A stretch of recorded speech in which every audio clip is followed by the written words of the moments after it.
the intro music. Yeah! Woohoo! Many moons ago, I did a video talking about camping at level 14 and what you needed to do to complete it. In fact, that video came out 4 years ago. Well, almost 4 years ago. It was so long ago that I actually have gone and removed it from YouTube, as in I hid it. But this was the thumbnail. It was one of the earliest videos I made. Crappy camera, crappy audio, and not even a lot of game math in my head at the time, going and recommending what players do. Well, we're going to redo that because a lot has changed in the game. And to be honest, I find the game, if you restart or come back to the game, is more fun now than being in the high 40s or 50s is anyway, just because there's so much stuff. But as an early player, that's actually a really good thing. And I want to talk about what you would do to change. And honestly, a lot of people have an opinion on, well, should you even camp anymore? And let me just be really clear. You don't need to camp at level 14 very long. In fact, you can actually get through this very quickly. And I would say maximum, you're going to be level 1 through 14, 4 to 6 weeks, unless you choose to be there even longer. So we're going to take the premise of this video, which is trying to help people understand the game and be as good as they could be, while also telling you what you should probably do differently.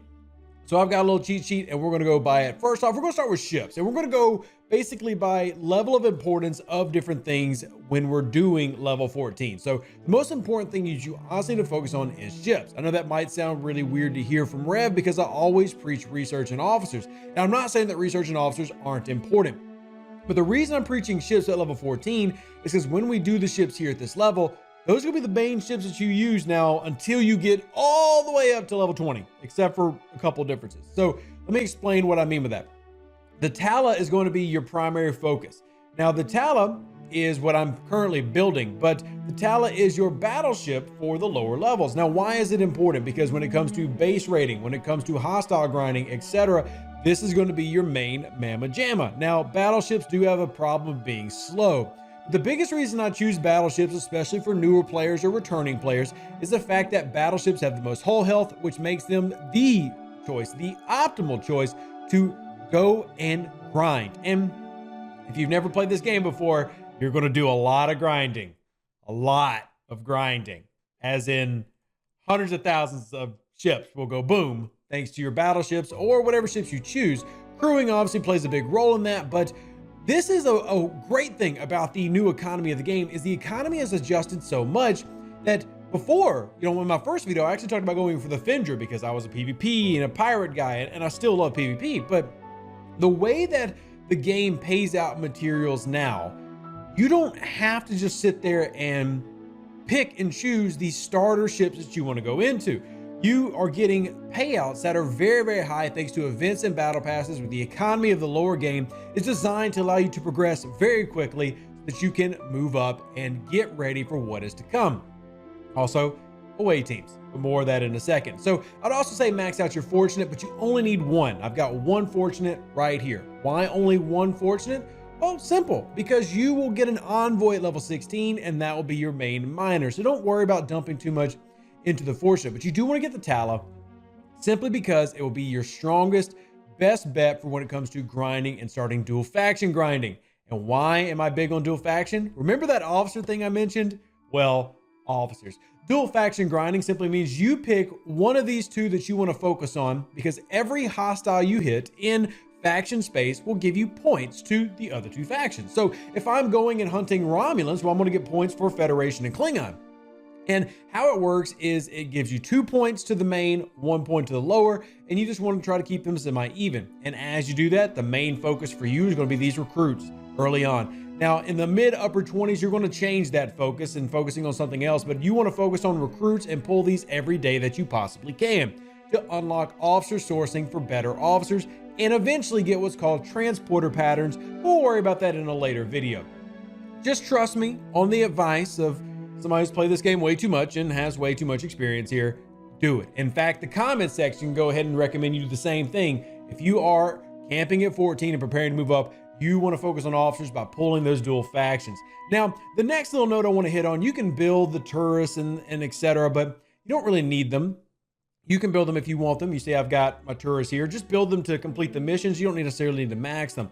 But what I will tell you to do next is actually field training. One of the best things the game has added here in here's is field training, which allows you to unlock officers and helps you progress through the game with a basic understanding. I think if you complete this by level 14, this should be your goal, to complete this by that range. And once you do that, you're going to be very close to having Pike. You'll have unlocked Moreau, and you will then be that much closer to being ready for the higher levels. Completing this is a big deal. You see, I haven't done it yet. I've actually only got a couple things left to do. Getting my overall power up is number one, and then getting that OG Spock upgraded to level 10, so tier 2. So again, it really emphasizes officer sourcing, and there are a lot of missions that you want to pay attention to. Look at the rewards and see, okay, what missions will pay out an officer if I can, just grab one real quick. I think there's one up here. I'm going to click. Oh, there was one. So anything that gives officer badges and officer shards, we want to focus on those missions. And doesn't mean I don't want to focus on the jellyfish, but anything that gives officer shards, I want to really do those missions. And big reminder here, Platinum. The reason I save up Platinum and I do my away teams, which again, talk about in a second, is so I can do these pulls at all times. I want to be pulling officers as much as humanly possible so I can get several different things. Now, sadly, I didn't get what I was wanting there, but let me pull it one more time, and I'm gonna use my Latinum for this. Remember, standard recruits, you can use Latinum to convert into the recruit. So if you're wondering, well, what do I use Latinum on at a low level? This is where I would say throw your Latinum into this so that you can start working on officers, getting the ones that you need and getting them upgraded. And then eventually I'll have these pretty babies when I do that dual faction grinding. But completing your field training will then have given you Moreau, who I use, as you can see here, in away teams, which brings me to away team / research. Research is going to be pretty self-explanatory. I'll show you in a second. But away teams, make sure you open all 3 tabs that you can early on and do them back to back to back. You never want to not be doing an away team because they all start off in the very beginning of the game with a very small but a 10% chance to crit and pay out Latinum. So this is going to give you officer sourcing as well as key items in the game for research and for upgrading ships. And right now, I'm actually saving all of this that I get. I'm slowly leveling up 2-star ships. I'm saving everything I get for here and completing these. You also saw that I did unlock Miles O'Brien in the last event store. So this is a big deal. Get this up and going. Make sure you're taking advantage of this. I really harp on the importance of away teams. It's passive. It doesn't take you a lot of time. Yes, it ties up officers, but it's worth it. And if you can get some of these rares early on, really start shooting up those stats. Now, there's not a specific level you need to get, say the Syndicate XP up here. Just make sure you're collecting it every day. These do add up. It does help. Mine should be higher, but I have not been collecting it as much as I should be. But again, the economy of the game is such at a low level that you're going to have resources just out the wazoo. Don't worry about collecting resources. There was a time where this was a focus for me in my camping video at 14. Not anymore. Don't worry about how much tritanium and dilithium and stuff that you have. And don't even necessarily worry about how much raw 2-star materials you have for your refinery. The game is going to give you plenty in the 2-star economy. The 3-star economy, well, we'll start worrying about that then. But 2-star, don't worry about the resource acquisition. If you're playing the game every day and doing your dailies, that'll actually naturally cover itself. And you might need to go, okay, because I'm focusing on my battleship, maybe I should draw a little bit more from this store to make sure I get it maxed out. Just make sure you're doing your pulls every day and saving those up. You will need 2-star later on in the game. So continue to do the work and do the grind. Couple final things here I want you to make sure that you do before you move from 14 and prepare. Remember, at level 15, you're going to open yourself up to being rated via base rating. So to combat that, make sure you're doing your dailies every day here at level 14. The reason being is to start storing up your shields. Now, you'll go into your other screen and see how many you've accrued. You can get 24 hours worth of shields every single day in the game.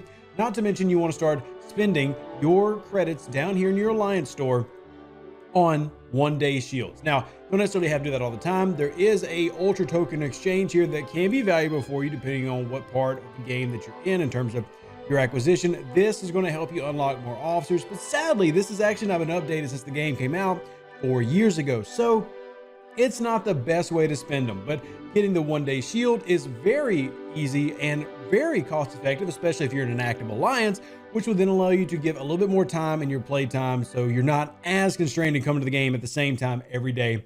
And I think that really helps out. Also, big one here, save your loyalty tokens. These 7-day tokens you get by completing your dailies every day, save them. You do not want to spend these until 20s, preferably level 23, because you'll get more for them long term, as well as the rewards continue to go up. Now, it can be tempting because you want those premium tokens. So then you can argue, sure, you can go ahead and do these early on, but one thing that you don't want to go ahead and do not spend your third day chests. Definitely save these until the rewards get better. If you want to go ahead and get the officer returns in the 7-day, I can understand that. I still say if you save them, you get better return later on, but it can help you with officer sourcing, which is a really big deal down at this level. But make sure, don't spend your third day chests. Save those 30-day chests until you're into the mid-20s.